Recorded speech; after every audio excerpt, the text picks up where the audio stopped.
नमस्कार आप सभी को। गुप्त नवरात्रि चल रही है और गुप्त नवरात्रि में एक विशेष योग जो लगभग समाज को सभी को पता होता है, बसंत पंचमी का योग जो आता है, जिसका जो कि हमारे पूरे समाज में इसका बहुतायत में जो है इसका प्रभाव भी देखा जाता है। लेकिन सवाल यह है कि बसंत पंचमी का जो तांत्रिक महत्व है वह समाज के सामने नहीं है। बसंत पंचमी का एक भावनात्मक स्वरूप ही मात्र समाज के सामने है और समाज उसको ही फॉलो करता है। इसलिए हमको ऐसे सिद्ध मुहूर्तों का उनकी कीमत नहीं पता चलती है। यदि हम बसंत पंचमी जैसे, गुप्त नवरात्रि जैसे या अन्य जो भी सिद्ध मुहूर्त आते हैं, इन मुहूर्तों को अगर समझना शुरू कर दें, इनकी कीमत समझने लगे, इनका जो योगों का जो बल है यदि वो समझने लग जाए, तो आप अपने पूरे के पूरे जीवन में आमूलचूल परिवर्तन कर सकते हैं। और ऐसे कालखंड जो है जीवन में हजारों लाखों बार आते रहते हैं, जाते रहते हैं, लेकिन हम सिर्फ और सिर्फ हर कालखंड को एक उत्सव की भांति मना करके हंस के, गा के, नाच के और बस खा के इस प्रकार से बिता देते हैं। तो हमारे जीवन में कोई परिवर्तन नहीं होता और हमारा जीवन यूं ही समस्याओं से ग्रसित रहता है और हम दुखी और कष्ट को भोगते रहते हैं।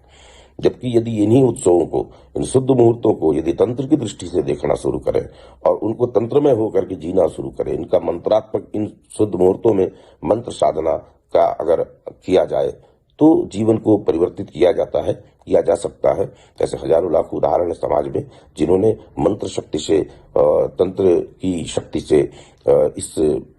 जगत में जो भी विद्याएं हैं इनको जो फॉलो करके अपने जीवन को परिवर्तन किया। तो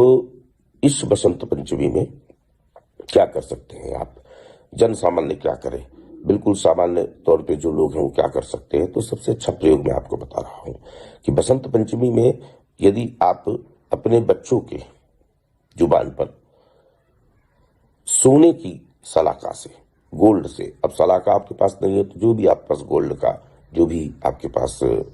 कोई आभूषण मौजूद है, उस आभूषण के माध्यम से शहद से, और ये असली शहद होना चाहिए और ज्यादा पुराना हो तो और अच्छा है। जो प्रयोग हम बता रहे हैं इसका जो समय है वह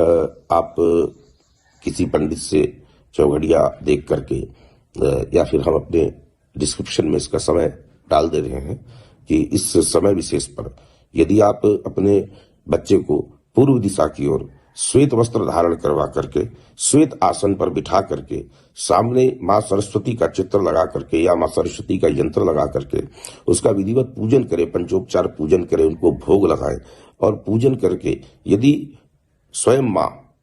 बच्चे की मां अपने हाथ से गोल्ड के किसी भी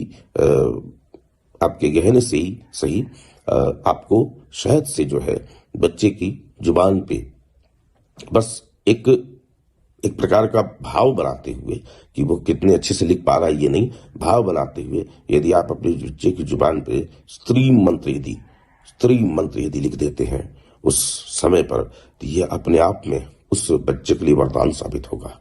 ऐसा करके देखें और देखें चमत्कारी रूप से परिवर्तन उस बच्चे के जीवन में होगा। मानसिक और बौद्धिक शक्ति उसकी बहुत प्रबल हो जाएगी। इस प्रयोग को करें, बसंत पंचमी के दिन अवश्य करें और अपने बच्चों के उज्जवल भविष्य की कामना करें ताकि ये बच्चे राष्ट्र निर्माण में और आने वाले समय में सनातन की सभ्यता को आगे लाने के लिए कार्य करें। इस प्रयोग को अवश्य करके देखें। प्रयोग हमने बता दिया है, बाकी इसका जो है डिस्क्रिप्शन में हम आपको डाल दे रहे हैं।